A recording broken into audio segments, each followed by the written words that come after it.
గ్రహశకలం అత్యంత వేగంగా అంతరిక్షంలో పయనించే ఈ ఖగోళ అద్భుతాన్ని దూరం నుంచి చూసేందుకు అందరూ ఇష్టపడతారు. దూరం నుంచి దూసుకు వెళ్తుంటే ఆశ్చర్యం కలిగించే ఆస్ట్రాయిడ్ ఒకవేళ భూమికి దగ్గరగా పేలినా అది సృష్టించే వినాశన ఊహకు కూడా అందదు. అలాంటి ఘటనకు గత శతాబ్దంలో సెర్బియా సాక్షిభూతంగా నిలిచింది. 1908 జూన్ 30న ఒక భారీ గ్రహశకలం భూమి దిశగా దూసుకొచ్చి భూమిని ఢీకొట్టినంత పని చేసింది.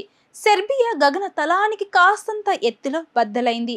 ఈ పేలుడు దాటికి వెలువడిన వేడి టుంగుస్కా ప్రాంతంలోని 2200 చదరపు కిలోమీటర్ల అడవిని దహించేసింది. గాల్లో పేలితేనే ఇంతటి దారుణం జరిగితే ఇక నేరుగా భూమిని ఢీకొడితే ఎంతటి వినాశనం సంభవిస్తుందో ఊహించలేం.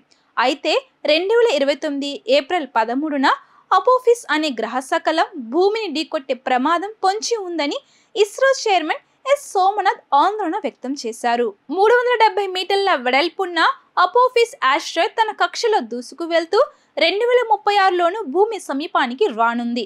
10 కిలోమీటర్ల వెడల్పు లాంటి ఆస్ట్రాయిడ్ ఢీకొంటే వెలువడే ఉష్ణం దాటికి భూమి మీద కొన్ని జీవజాతులు పూర్తిగా చనిపోయే ప్రమాదం ఉందని ఒక సిద్ధాంతం. డైనోసార్లు ఇలాగే అంతరించిపోతాయని శాస్త్రవేత్తల అంచనా. భూమిని ఇలాంటి ఖగోళ ప్రమాదాల నుంచి రక్షించుకునే వ్యవస్థల అభివృద్ధికి సంపన్న దేశాలు సమాయత్నమయ్యాయి. భారత్ సైతం తన వంతు కృషి చేస్తుందని సోమనాథ్ చెప్పారు. 2 ఏళ్ల క్రితం డాట్ వ్యోమనౌక ఢీ కొట్టడంతో డైమోఫోస్ అనే గ్రహశకలం తన కక్షను మార్చుకుంది. తమ ప్రయోగం కారణంగా డైమోఫోస్ సమీపాన కక్షలో దాదాపు 32 నిమిషాల మార్పు చోటు చేసుకున్నట్లు నాసా ఆనాడు ప్రకటించింది.